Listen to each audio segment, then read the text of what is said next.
Right now on Tech Radio, mad scientists and inventors. Hi, I'm Artemis. I am a computer-generated AI voice, and you're listening to Tech Radio. Every week online and on air with RTE Radio, we bring you the latest in tech from Ireland and, of course, across the world. You're welcome to episode 1011, where this week we have a superstar guest interview with Jack McCauley, the inventor, if you like, of the Oculus VR headset. Also, the latest stories for you this week, including a mad scientist putting chips in people's brains, why Apple are not making many friends, and the Oscars of the Irish IT industry are coming. Let's get to it. From techcentral.ie, this is Tech Radio with Dusty Rhodes and Niall Kitson. I'm Dusty, joined by Niall Kitson, our editor-in-chief, as always. Let's start off with our Mad Scientist of the Week award, which we're going to give to Elon Musk. Sure, we could just, mad insert thing of the week, and we could probably give it to Elon Musk. What's he good at this week? Let's turn him into the evil version of it. Do you know what? This so reminds me of Frankenstein. It's like a real life Frankenstein story, but obviously it's very good. It was a guy. What happened to this guy that he ended up being paralyzed? Yeah, Nolan Darabach. Now that we know his name, because in January we heard that Neuralink, which is Elon Musk's company for inserting neural processors into people's brains and have them do things that they can't anymore or could never do in the first place. This is a gentleman who was paralyzed in a diving accident, so a legitimate person in need of help, in need of some sort of assistive technology. He had a chip implanted in his brain. You might remember he was able to do some fairly rudimentary things. Wasn't he able to move a mouse or something like that? Now he is up to playing chess. And apparently he was able to play Civilization, which is a slightly more elaborate computer game, but he's been able to play chess as well. And we're finding out a little bit more about his experience so far. He said, look, it's been super easy. I haven't had any sort of side effects.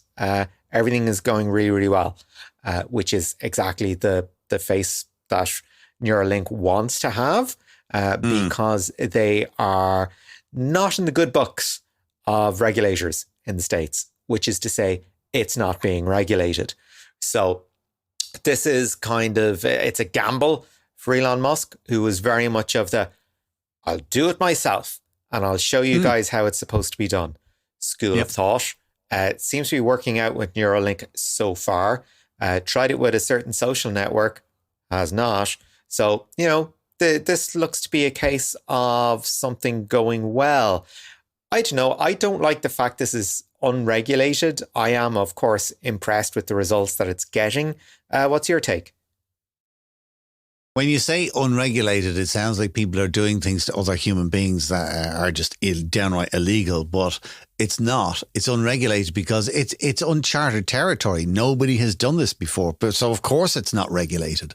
And we've had that, I don't know how many times with how many things where something new comes onto the marketplace, something new is going on in the world, and it's only like a year later, months later, that they start to regulate it or put some kind of rules and regulations on it, So the fact it's unregulated, no, it doesn't bother me in the slightest. I think the fact that they're doing it, and they're doing it with a willing, I'm trying not to say the word victim, but you know exactly what I mean. Participants. That's exactly a willing participant. Well, then great, because you've got to start somewhere, and as they progress with it, things will go wrong. And I'm quite sure that, people will die. But at the end of it, if we are able to put chips into people's brains that help people massively improve their lives, well, then I think it's worth it.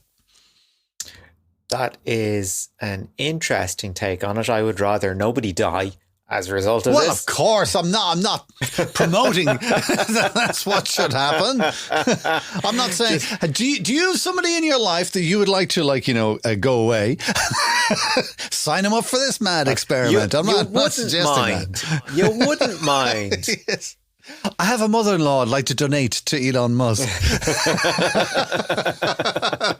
that kind of way. No, I'm not. No, not at all. Not at all. But anything that happens with mankind, there is always a cost to it. And I would think of the aviation industry and all the people who have lost their lives, like over the last 100 years, flying planes to all kinds of crazy places and want to be the first across the Pacific and all this kind of stuff. Building the Empire State Building. I mean, that famously, I think there was one death per floor or something like that, like, you know, wow. But it stands as an icon today. So, you know, things like that will happen. So the fact it's not regulated, no, it doesn't bother me. Anyway, listen, let's get on to another kind of an award of the week, and best use of artificial intelligence. And I hate to use the word intelligence because this is a Trump related story, but it's a cracker. It's brilliant. It's brilliant. You remember, I mean, he's still very much in the news, has a very good profile, has been rehabilitating himself in public as well as part of the justice system in America, is one Michael Cohen, a lawyer famous for saying he would happily take a bullet for Donald Trump, discovered, no, the feeling was not mutual. Yeah, exactly. And went in front of Congress and lied on behalf of Donald Trump, and recanted his testimony, now serving time for lying to Congress, possibly lying to the FBI as well, for being less than truthful, we will say. But this week he's come up with a spectacular lie. Yeah. I mean, you know, for a guy that has been doing so well, getting out and, you know, decrying the Trump organization in public, going on TV and saying, you know, this is all a load of nonsense, and everyone going, God, maybe he's not so bad after all. He is under supervised release at the moment, and he went in front of a court basically looking to be slightly less supervised. And he came with a series of precedents to give to his lawyer, to go argue in front of the judge. Sounds perfectly fine. I mean, so the guy's a lawyer. He can do his own research. You would think. And it turns out that 3 of the cases that he wanted to use as precedents were actually generated by AI. And now when you say generated by AI, they basically asked an AI and the AI gave them an answer. But the problem was that the answer AI gave didn't exist. Didn't exist. It was it was either a hallucination, or depending on how the question was asked, Cohen's argument, his apology, his mea culpa, was basically, I thought this was a search engine. I used Google Bard. I thought it was a search engine. It had Google in the title. Like lawyers, you have to be an intelligent person to be a lawyer, because you've got to figure out all those things and you have to pass an exam and it takes years. How can he be that dumb? Well, either he thought he was the smartest man in the room, or the judge was the dumbest man in the room, or he himself was the dumbest man in the room. There's, I don't know. Also on AI, we have Microsoft are actually doing something good in the world with their AI tour of Ireland. Tell me about this.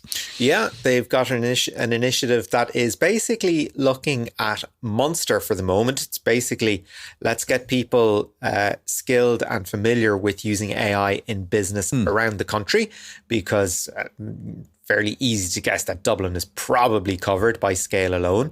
So Microsoft, a combination of Microsoft Fit, who we know through the show here, and RDI Hub down in Kerry, I think.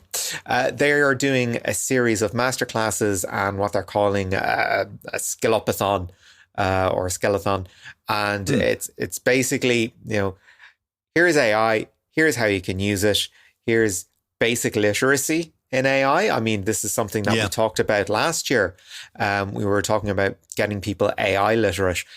This is one of this is one solution to that problem. These are free courses, and they're looking to target about 10,000 people in business. Again, looking throughout the Munster region. I mean, there's it's a slow rollout, but it will definitely get there. So I think they're looking at Kerry, Mayo, Cork, that kind of catchment area for the moment. All right. Okay. I think it'd be good if they, if it, I suppose, an introduction to AI. Do you know what I would love to learn? I would love to go to a course for AI prompting. Because I know how to use AI. It's so simple. It's like, here's your box, what's your question? And it gives you an answer, or you tell it to do a summary of this, and boom, it does a summary of it. But to actually know the prompts to put in to get it work at its maximum is something. Anyway. That's only me. Another Microsoft story this week. They're quite aggressively pushing Bing AI on Chrome browsers running on Windows because they can. You absolutely have a choice, Dusty. You absolutely can choose. It doesn't make any difference. You can just choose what you want. And that's it. No consequences. Yeah. Okay, so what's the story? It's just kind of like when you start Chrome, it's kind of like this, like it suddenly pops up and goes like, hey, do you want to use GPT-4 for free with Bing? And you kind of go, oh, yeah, great. Okay, that's fine. And then it says, brilliant, fantastic. Okay, so we'll use Microsoft Edge now as your default browser. And then you go, oh, no, hang on, that's not what I wanted. There's a reason I installed Chrome in the first place on my computer. So that's the swap. You can use GPT-4. You just have to swap over to Edge. There you go. And then when you say, no, I don't want that, it goes, wait, don't change back. You'll lose. Bing. Oh, wow. I have a thing about all of these, and it's not just Microsoft. Loads of people are doing it, all right? But these pop-ups come up just as you want to use the actual application to do something. And usually, for me, I'm in a hurry to get it done or something like that. Do you know what I mean? So it's kind of like if you want to book a train ticket or something using a train app, it's like, yes, indeed, we've just upgraded our application. You need to upgrade the app now and re-enter your credit card details. I don't need that. Or what Facebook, we're dreadful at it. When the DMAs were coming in, and it said you would log into Facebook just one day and it would go, yes, things are changing in the EU. So you now need to decide if you want to continue using Facebook for free or if you want to pay $9.99. Or in what way did they do it in a very threatening way? Like Facebook were kind of going, you'll have to pay $9.99 a month to use Facebook from now on, and you must make a decision now. Or and it'll be awful if you don't. Or you continue to use it for free, whatever. But it's asking you for a decision like that without really giving you any information. And it's the same with Microsoft. They're just pushing Bing. No, there's no harm in selling it or pushing it or whatever. But I hate the hard sell. Yeah, but you know what? Europe is going to be all over this, and then Microsoft will be, oh, so sorry. We never thought this would offend anyone or this would limit people's choices, like the Digital Markets Act is expressly setting out to address and make sure it does not happen. So we'll see how long they get away with it before they get slapped on the wrist. Listen, and Microsoft are not the only ones. I've got a really dirty story to come for you in a few minutes' time. But first, let's talk about the Oscars of the Irish IT industry, the Tech Excellence Awards. You were at the Tech Excellence Awards. They're coming up. Sorry, the reason I'm mentioning it today is because the entries are free, but you kind of have to get them in for Easter or just after Easter. I think it is Easter Friday. Yeah, 5th of April is closing date. There you go, Grant. So judging then and then the big thing in May. But you were at the awards last year. Tell me what they were like. Yeah, well, we organised them at Tech Central. They're our sort of our focal point for the year, if you will. Mm-hmm. There's 23 awards on the night. Yours truly gets to stand up and hand out one of them, which is pretty nice. And sometimes people that are friends of the show do get recognised and have taken away awards. You might remember Sandra Healy from Inclusio. We spoke to her last year about diversity in the workplace. She was last year's Person of the Year. And this is, very important to stress. These are awards decided by an independent jury, as opposed to, an internal one from Tech Central or anything like that. Our jury panel is completely independent. So it gives us a little bit of heft that we quite like. Anywho, entries open till the 5th of April. It's happening on the 23rd of May in the Royal Marine Hotel Dunleary. Black tie gala event, dress up, have a good night. It's all there. And of course, it's free to enter. Cool. And the judges are quite weighty people in the IT industry as well, aren't they? Don't say that. I mean, I know one or two of them have been, hitting the gym. I don't mean they're heavy people. I mean, they're very important people. Goodness, Niall. Judges from but seriously, Tyndall National Institute. That's one of the premium technical IT organisations in the country. We have academics, we have entrepreneurs, we have people working in the IT sector at management level. So it's people a very from Trinity, co-founder of Iona Technologies. I mean, we've had one of the chairs of Lero before as well. So and previous CIO of Ishgairin. So we do have an awful lot of very learned and very highly skilled individuals. So if you're going to be judged by someone, you may as well be judged by somebody that is really, really good at what they do. And thankfully, our judging panel is that. Excellent. Okay, go. So the entries are free anyway at techcentral.ie. You can't miss the banner at the top of the page. They do close just after Easter. The way I look at it is, hey, if it's free, why not? If you get a nomination, you can go into the boss and you go, well, A, you've got an award nominee working for you, and secondly, trump up and buy some tickets, will you? and we have a good night out. That's it. Anyway, techcentral.ie. You'll find all the details for that. Let's get back to nasty people in the world of tech doing bold things. Apple, they are not making friends. They are not making friends. They are not making friends. As we know, there's been this ongoing thing with Epic Games and many, many people on the Apple Store who are not happy because they have to pay 30% of whatever revenue they make from the Apple Pay Store to Apple. And some of them, including Spotify and Meta have done this as well with Facebook, they will charge users 30% extra because they're buying it through the App Store, which I think is funny because Apple go on about how the customer is king and blah blah blah and all this kind of stuff and how we care about people and we want the very best, but it's those customers who are paying 30% up more. Well, no, not necessarily. I mean, it's they are. Whoever registered with the App Store, right? Say you're charging €10 and you decide, okay, €10 is the fee for my service. It's going to cost that much on iOS. It's going to cost that much on my website. Just so happens that the processing fee is 30% if you do it through iOS. So you have to make that decision. Do you want to eat the additional cost, or do you want to hope that iOS will bring in enough extra customers that it won't make the cost as punitive as it sounds on paper? If you're getting 100 people to sign up through iOS versus 10 through your website, I mean, do you make a decision that, I'll eat that iOS, for want of a better word, tax? Right. Why should you be paid 30% less? Right. You're a journalist. You're writing articles for techcentral.ie, okay? And we will pay you by the word or by the article or whatever, except for the ones that we publish on Apple. You're going to get paid 30% less for those articles. You happy with that? Yeah, well, I mean, if that's my sole source of income, you're kind of a hostage to it.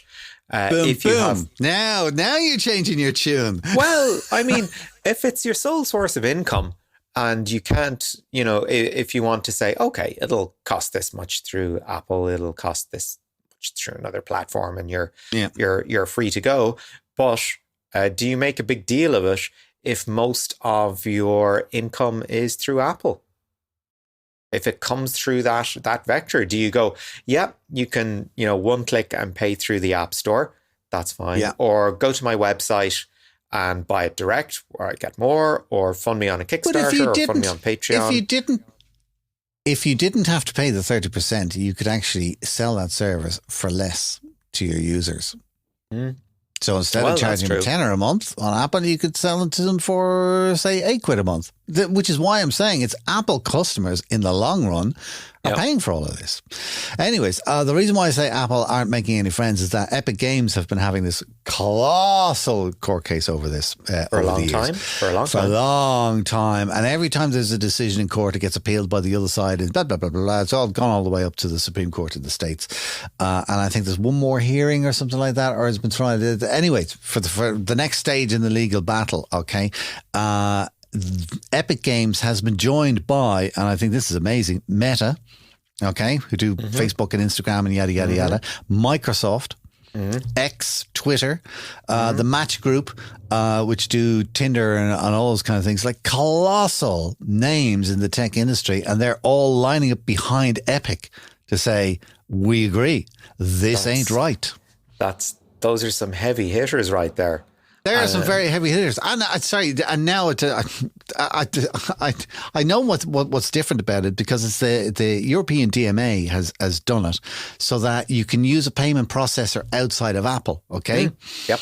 And what Apple have done is they've gone, okay, that's fine. You don't have to use Apple Pay, and you don't have to lose 30% using our payment processing fee. But if you use an outside payment processor, you'll have to pay a fee of 27% in order to be allowed to use the external payment processor, who probably charges 3%, so you still get your 30%. Oh, but you know what's going to happen? Ridiculous. Do you know what's going to happen? Prices will go up in the States, right? To eat that loss Apple was potentially going to make. And, as a convenience to us over here in Europe, they will harmonize the prices, and we will end up getting paid more for the benefit of being protected by the Digital Markets Act. Watch this. Gotta love the EU. Gotta love the EU. I love the EU.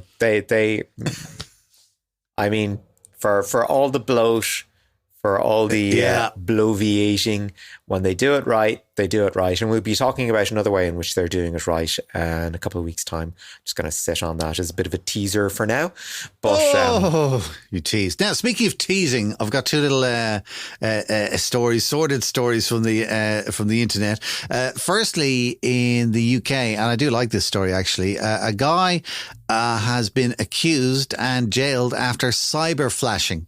And cyber flashing being, kind of flashing in public, coat open, showing all your wares to the world. Cyber flashing is sending an unsolicited photo of certain parts of your body that are usually kept private to somebody who never wanted to see it in the first place. It was flashing was like the sex crime du jour of the 1980s, wasn't it? It just felt like there was like an epidemic of flashing during the 80s. It just seemed to sort of trail off in the 90s. I don't know. Is it coming back with Gen Z? Is that what's happening? Have they reclaimed flashing?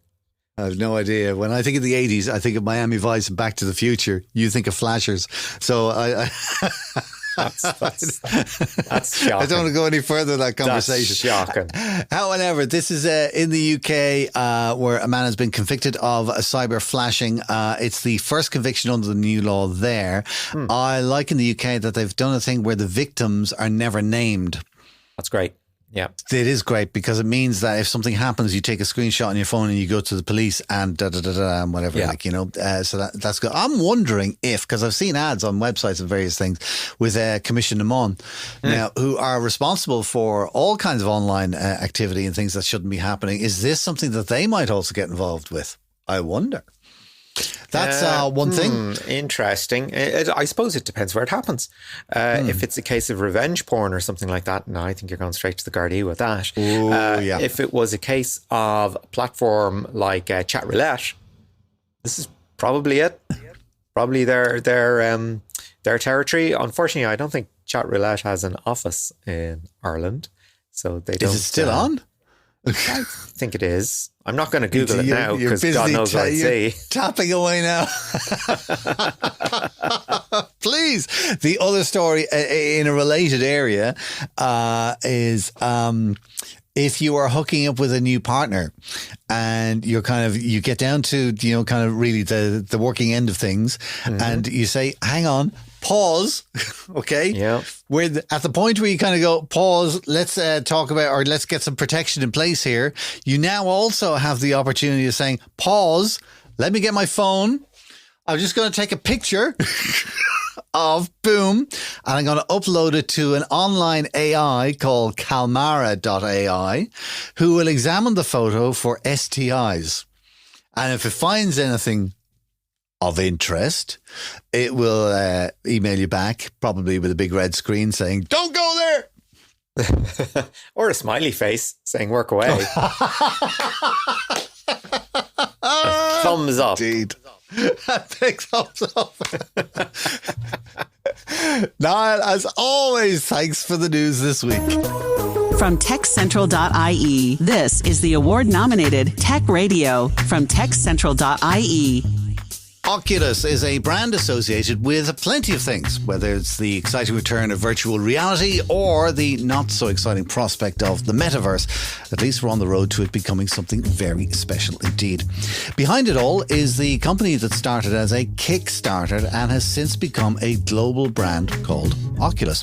Their co-founder, Jack McCauley, who is also innovator in residence at the University of California, Berkeley, has seen the current wave of VR go from unsophisticated prototype to the slick off-the-wall models that we know today.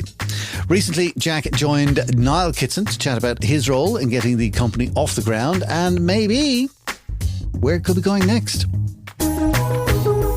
Jack, a lot of people would be very familiar with, the Oculus Rift, of course, but fair to say, even more people will be familiar with your earlier work, and I'm sure in true music snob sense, a lot of people say they prefer your earlier stuff. So tell us a little bit about your involvement with rhythm games, and in particular in Guitar Hero. So I would say that in regards to my participation in working in gaming, a lot of it was due, first of all, it's very small. There's not very many people doing it. It's not like working in automotive, where there's major corporations, Toyota, General Motors, Ford. It's much smaller than that. So everyone kind of knows each other. And I got hired by people knowing me. So to answer your question on Guitar Hero, I was working for a hardware division of Take-Two. And Take-Two is the publisher of Grand Theft Auto. And so I was working for the guy that had their hardware division. His company, his hardware company, was purchased by Take-Two by a guy named Kelly Summer. I'll get back to that in a second. These guys are all in the UK and so forth. So I got a call from this guy. He goes, "Hey, Kelly Sumner, who is the CEO of Take-Two, called me and wants me to go take a look at this game." And he said they'll be at CES, which is a big consumer electronics show in Las Vegas. This is in 2005, and they have a demo of it running, right? So I'm not, I always, when I get involved with a venture, I see the dark side of it. Like, if it's not going to work, this isn't going to work. So that's just me. So he takes me into this room, and there's these two Asian guys in there, Charles and Kai Huang, who are brothers. And they have this little company called Red Octane. And he wanted me to see this game because he wanted me to design their hardware for it. So I go in there, take a look at it. They have it running with two plastic guitars from a game called Guitar Freaks.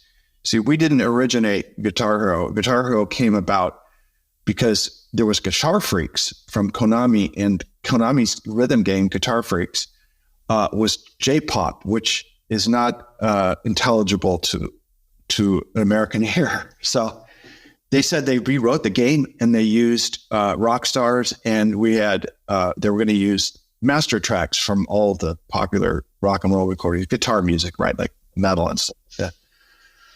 So to make a long story short, they had it running on a demo console, and I looked at that and I just thought to myself, it's not going anywhere. That's what I thought. I was wrong several times. I thought that it wasn't what I like to do. I like cockpit games, like driving games, things like that. It's my area. So Gran Turismo, for instance, is a really good game, a PlayStation 2 game. So anyways, to make a long story short, they hired me to build their plastic guitars for them. So how that panned out was Guitar Hero 1 guitars were already in the process of being developed by a company called Honeybee, which is in China. They used a PlayStation game chip in them. It's just a PlayStation game chip. That was what was running.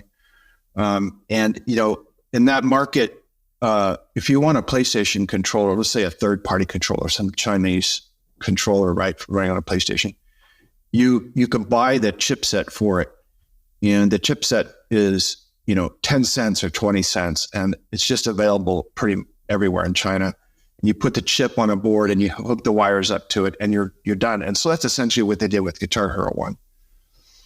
So I began working there on the next iterations of guitars, a wireless Xbox 360 guitar, which I knew the protocol for Xbox 360. I knew all the protocols, actually, the SPI port on Nintendos and so forth. Anyways, I know all that stuff. So I already had all those parts in place, and they brought me on board. So it was kind of easy in a way for me to do it. Now, the drum set is also my engineering on that. So they had a Guitar Hero World Tour had a drum set that came with it. So you could play the drums in a band. Like there's two people on plastic guitars, one guy on the drum, right? You could do that. Interestingly enough, Charles and Kai Huang, their Red Octane was a video game rental business. And these guys already had experience with rhythm games because they had built a dance mat. So we had the engine that could run a rhythm game finished.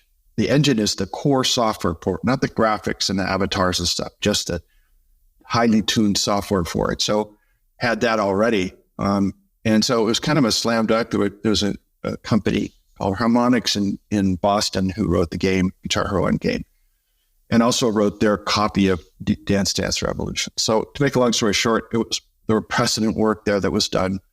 The two Wong brothers, Kai and Charles, already owned all this stuff. So that's the origin of Guitar Hero. Now, it went colossally huge. It was $2 billion, the first video game franchise to hit that kind of numbers. It was very, very profitable. Culturally, you saw it everywhere. And it's interesting because whenever I talk to people, they don't want to talk about Oculus. They don't want to talk about VR. They want to talk about Guitar Hero. They always ask me about that. They don't even ask me about Oculus. So I'm a pretty widely known for doing the design work, mostly on the Guitar Hero game, which is the hardware design. And I already had the parts in place, the chipsets, the relationship with Microsoft, third party. I was developing the USB-based Xbox One controller, the very initial first Xbox, developing the chipset for that. I already had that in place with Microsoft. That I own the intellectual property. So pretty much it was a really good fit for everybody there. And they're a local company, literally from where I am now, which is I just moved here to a different place, but Red Octane is about 20 minutes from here, 25 minutes a car, drive over there. So very small, easy to get to. So that's essentially the Guitar Hero story. I came in there. I'm sort of the person who's sort of a naysayer on stuff when I see stuff like that. That's not going to work. That's not going to sell. So often I'm right, but often I'm not. I was wrong on that one. So let's look at that sort of element of naysaying. When the idea of the Oculus was presented to you, was there that inner skeptic immediately going, "There's no market for this. This is interesting, but Well, I background story. I used to work for Global VR. I did the intellectual property for them, which is inventing and so forth. Global VR was a company that had a headset on an arcade cabinet, and you stood in it and you wore it, right? I was a tech guy there. So I already had experience with that. Global VR went out of business. So there's a huge body count in virtual reality in history, the very large number of corpses. So I had this background already, and I kind of had a vibe about it. However, I liked Brendan. I liked the boss, and that was like 90%. I would just like the guy. I got along with him really well, mostly. They don't call it friendsness, right? They're not really your friends, but I was pretty friendly with him. He came and introduced himself. I didn't know him. And interestingly enough, it was because of Guitar Hero that I got the gig at Oculus. Guitar Hero, Activision rather, is published the game. It's Red Octane game, but the publisher was Activision. So a guy named Greg Deutsch worked at Activision, which Activision is Guitar Hero also, right? So the guy, Greg Deutsch, worked, he's the intellectual property guy and also the legal counsel, chief legal officer, knows me. And so Brendan, the boss of Oculus, when they were forming the company, says, "Hey, Greg Deutsch, do you know anybody that can build hardware?" And he goes, "Oh yeah, talk to Jack." So that's how as in earlier in my explanation of this thing, that's how it works. Getting referrals and getting introduced to people. Not as much as I used to. I go to a lot of trade shows and stuff like that. I circulate my stuff around. I talk to people, take them out to lunch and all that stuff. So that's how that went down. Honestly, I thought it was a dud. I still kind of in that camp. It hasn't gone global. The vibe has, and the PR and the spin, but the actual physical hardware has not sold like a PlayStation, right? It hasn't. I think the figures I heard were 20 million units of the Quest, pretty good, but it's not PlayStation figures, 150 million, 200 million figure. That's where you want to be. And it just hasn't sold. The primary problem with that, and I'll just get into that it's a physiological problem. It makes people feel sick. That's the bottom line. And we never fixed that. We tried to fix it by eliminating some of the vestibular issues, the inner ear issues, but it just never really worked. 10% of the people who try on VR makes them feel sick. That's a non-starter right there. Because what happens is people say, that thing made me sick. And he goes, oh, then I'm not going to buy one. Maybe make me sick. I buy it, I spend all that money, it makes me sick. So that's kind of the issue with it. And I knew this from other Global VR and other things I'd worked on. Room Experience VR system was Global VR was like that. Had head tracking, mechanical head tracking. So I already had some experience with that. So the bottom line is, you asked me what I think, and I think the product itself is got a interesting thing. It's got a great market for certain things like architecture and science. That's where the utility is. So to make a long story short, back to my Oculus stuff, I like the guy, Brendan, and I thought the company would do okay if it were sold. The gift from Brendan was the ability for him to package and sell a company, which he had a lot of experience doing. It was a sales job on his part that made it successful. To a large degree, it was due to him and a couple other people there, but my job was not that. And, my job was to produce the hardware, which is what I did for them. I produced 2 developer kits and part of the consumer CV1, the consumer version. But by that time, we had already been acquired by Facebook, and I was on my way out of there. So at that point, the hard part of my job was actually dealing with the factory in China and then trying to keep everyone happy back home. At Oculus, rather, like at the office, they see something wrong, a small problem. They're not familiar with the process, and they panic, and it just goes away, just like poof. It's not even an issue. That's kind of like I got tired of dealing with that stuff. So, but to summarize it, I would say that I enjoyed working with most of the people there. The company, I was mostly in China, because we had 90 days to get the first developer kit. From the time we whiteboarded it to the time it shipped, 3 months. It's very short. And we sold roughly 70,000 or something of those. We originally only sold 10,000 on Kickstarter. That's the other thing, is I didn't realize all of the PR and the vibe that came off of that was purposeful. We targeted things. We were on television on Jimmy Kimmel, which is an American TV show, right? It's a late night show. I started seeing it in in pop culture.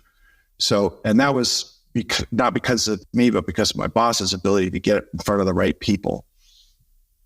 And we targeted a person who's a VC, who's a hardcore gamer. Those guys did. They targeted him so they could do an intro to Mark Zuckerberg, who fell in love with the thing. So that's kind of how it went down. The challenge that I had was the hardware portion of it was not particularly challenging. We bought an off-the-shelf LCD display. It was for a tablet for Developer Kit 1.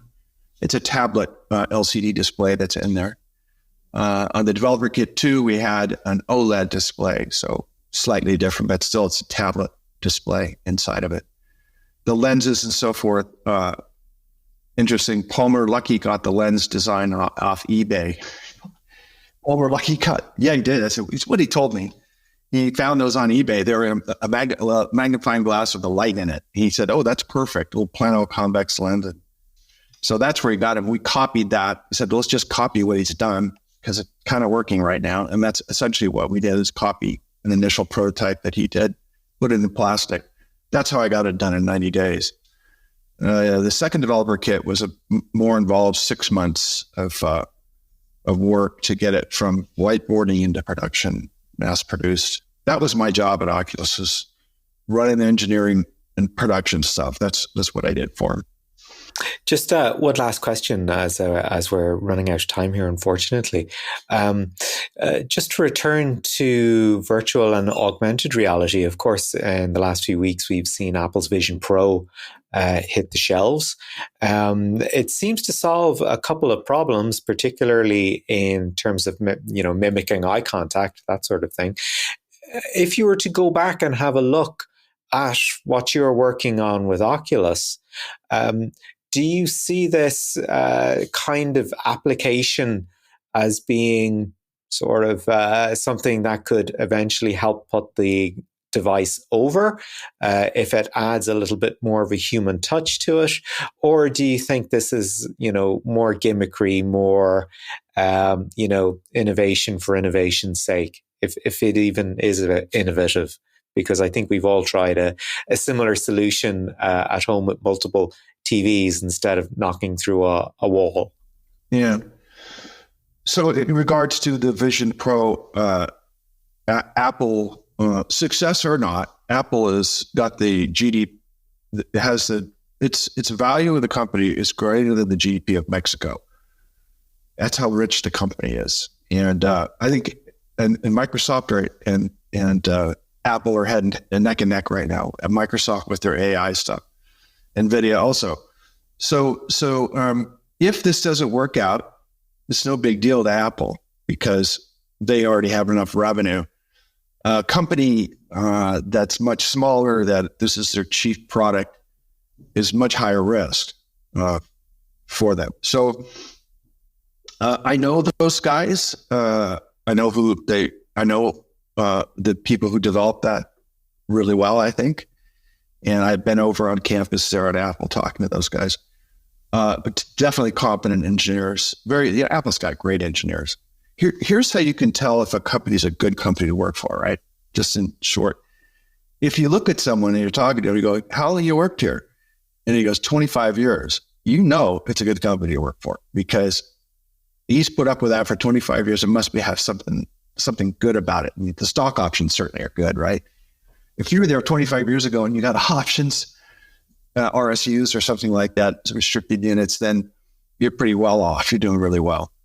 It's not just that though. It's the vibe and stuff and comfortable working there. And if you go to a company and people are there like 6 months, 8 months, like maybe you shouldn't work there. At Apple, that is the case. People are there. The gray hair people. I was the only gray hair at Oculus. I was the oldest guy at Facebook. Also, long stretch. I looked there. That's the thing. When I went there, I looking around at people and going, there are no older people here. How come? Well, there's a new company, right? So, but anyhow, if the vibe you're getting is not good, then you should look somewhere else. And I always used that metric when I was interviewing or talking to people. Like, if I want to go there, I want to find out how long people have been there because that's an indication that's a good place to work. So, incidentally, all the Oculus people that I went to work, the principal people, the co-founders, all have either been fired or laid off from Facebook or quit. You tell you something. To answer your question in regards to the market, I think there's a market for VR, and I'm not sure it's video games.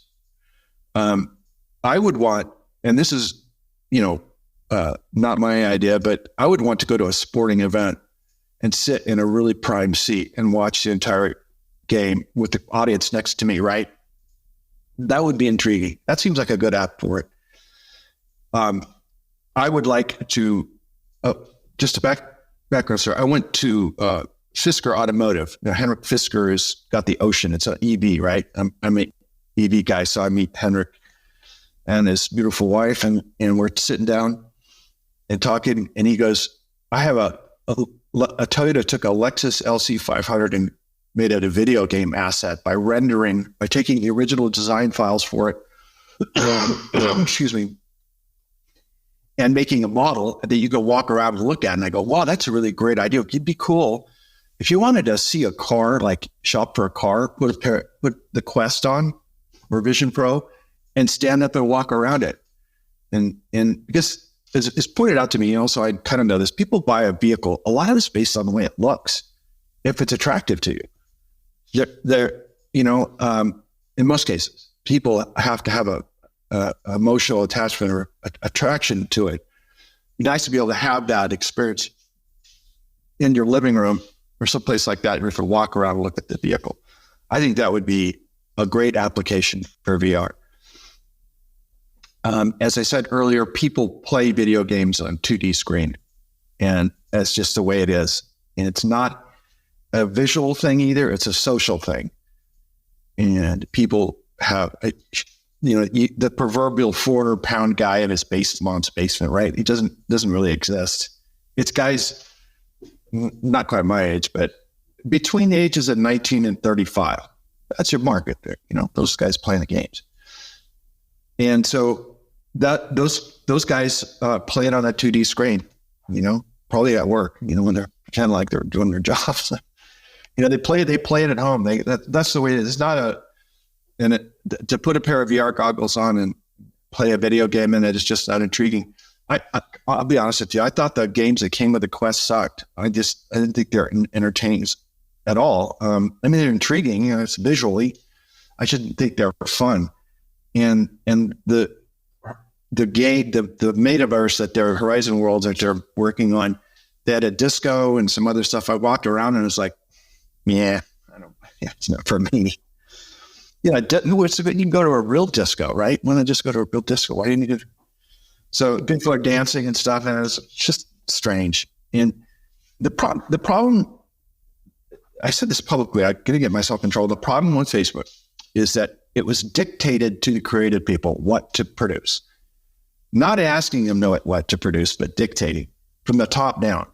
It will do this. You will do that. It doesn't work that way. In video games, you got to get out of the way. I think the key is, especially your management, is just keep your mouth shut and just let them do it. Get out of the way. Let the young guys do this stuff. Young people, and that's what they're good at. And so this is what they didn't happen at Facebook. And there was a vision by somebody, I won't mention who it is, of what it's going to be. And that was the problem. And then you saw the videos, like people didn't have legs. They were like an egg-shaped thing. It was very strange. Like, you don't put that out public. You don't show them anything. You intrigue them with what it could be. Don't show anything like that. It's just the reverse of what launch on a video game. You don't do that. So it's just a kind of a big screw up in that part. I'm glad they bought the business, though. I'm happy for the people that worked at Oculus, who worked hard there and got the rewards of hard work, and so forth. I just don't see where Facebook goes with this point. That was Jack McCauley, co-founder of Oculus, chatting with Niall Kitson. This is Tech Radio with Dusty Rhodes and Niall Kitson. That's it for our show this week. Do check out some of the other stories online. What have we got there, Niall? Yeah, we've got the role of AI in the climate crisis, for good or ill.